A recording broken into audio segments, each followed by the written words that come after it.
Good morning, praise the lord. ઈશ્વરનો આભાર માનતા ખાસ કરીને મા બાપ અને સંતાનોની શ્રેણી ભાગ 14 અને વચન જે આપણે પાછલા કેટલાક દિવસથી જોઈ રહ્યા છે એ જ જોવા માટે પ્રયાસ કરીશું.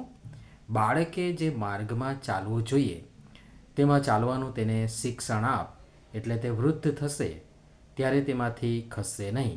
નીતિવચનોનું પુસ્તક તેનો 22મો અધ્યાય અને તેની 6ઠ્ઠી કલમ. આજનો વિચાર: ખ્રિસ્તમાં અતિ પ્રિયવાલા મિત્રો, પ્રભુ ઈસુ ખ્રિસ્તના પ્રેમી અને મધુર નામમાં આપ સર્વને સવારની પ્રેમભરી સલામ.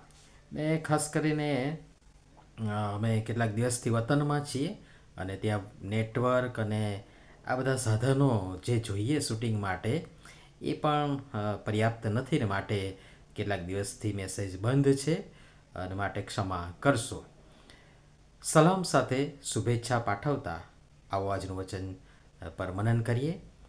બાળકના માનસપટ પર બાળપણમાં મા બાપનું હકારાત્મક કે નકારાત્મક વલણ, વ્યવહાર, વર્તન તેના જીવનમાં બહુ જ ઊંડી અમીટ છાપ કે અસર પાડે છે. બાળક જોશે, સમજશે, ભલે એ સમયે કોઈ પ્રતિભાવ કે પ્રતિક્રિયા ન પણ આપે, પણ સમય જતાં જ્વાળામુખીની જેમ એ ફાટશે અને એના વહેતા લાવામાં બીજા કંઈ કેટલાયને તે દજાડશે ને નુકસાન કરશે. મા બાપને અચાનક ખબર પડે છે કે હું જેને હજી નાનું માનું છું એ ઊંધા રવાડે ચઢી ગયું છે, વ્યસન કરતું થઈ ગયું છે, માનસિક રોગોનો શિકાર થઈ પડ્યું છે. આસપાસ જે કિસ્સા સાંપ્રત સમયમાં બની રહ્યા છે તે કંઈ રાતોરાત નથી બનતા. બાળક અચાનક હત્યા નથી કરતું, બાળક અચાનક આત્મહત્યા પણ નથી કરતું, બાળક અચાનક આવા બીજા કંઈ કેટલાય કાંડ કરતું નથી, પણ એના માટે બાળક લાંબા સમયથી વિચારતું હોય છે અને કદાચ એમ કહી શકાય કે એ માટેની તૈયારી કરતું હોય છે, જેનું કારણ ઘણા સમય પહેલાંની તેના પર પડતી મા બાપ અને બીજા અન્યોની પડતી પેલી અસર હોય છે.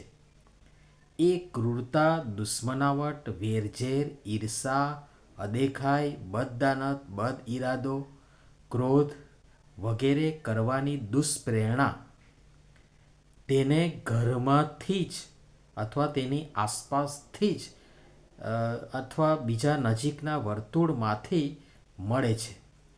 અત્યાધુનિક હાઈ પ્રોફાઇલ કલ્ચરવાળા આ સમયમાં મા બાપ પોતાના બાળક પાસે વ્યસન કરવાના પદાર્થો અને પાત્રો મંગાવે છે. બહુ ગંભીર વાત હું મૂકી રહ્યો છું. ફરીથી કહીશ કે અત્યાધુનિક અને હાઈ પ્રોફાઇલ કલ્ચરવાળા મા બાપ પોતાના બાળક પાસે વ્યસન કરવાના પદાર્થો અને પાત્રો મંગાવે છે. બાળકના દેખતા બંને ન બોલવાનું ને ન કરવાનું કરે છે, ઝઘડો કરે છે ને એની બહુ જ ભયંકર અસર કુમળા અને નિર્દોષ બાળક પર પડે છે ને આગળ જતાં પોતાની ઈચ્છાઓ, લાગણીઓ વગેરેને અંકુશમાં કે કાબૂમાં ન રાખવાને કારણે તે અનાયાસે મોટા કાંડ કરી બેસે છે.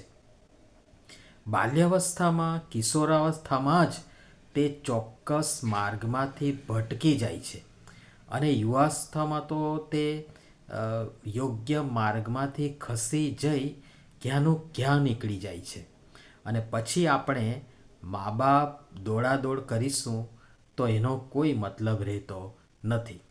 આવી નકારાત્મક અસરને કારણે આજના આપણા બાળકો અથવા તો જુવાન દીકરા દીકરીઓ 25-30 કે વધારેમાં વધારે 40 વર્ષના ટૂંકા આયુષ્યમાં પોતાનું જીવન સંકેલી રહ્યા છે અથવા તો સમેટાઈ જઈ રહ્યા છે.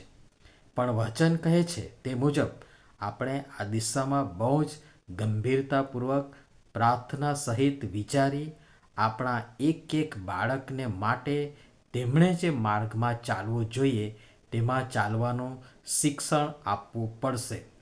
અને એ માટે પ્રથમ આપણે પોતે એ શિક્ષણ પ્રમાણે જીવતા હોવા જોઈએ, એ માર્ગમાં ચાલતા હોવા જોઈએ.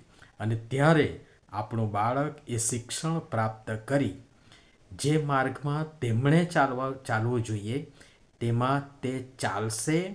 અને તે કિશોરાવસ્થામાં તથા યુવાવસ્થામાં આવતા પાપ અને પરીક્ષણો પર વિજય પ્રાપ્ત કરી વિજયવંત બની દ્રઢ અને મજબૂત થઈ આગળ ને આગળ વધતું જશે, ધપશે અને છેક વૃદ્ધ થશે. વચન કહે છે તે પ્રમાણે આ પ્રકારે હશે તો છેક વૃદ્ધ થશે ત્યારે પણ તે તેમાંથી ખસશે નહીં.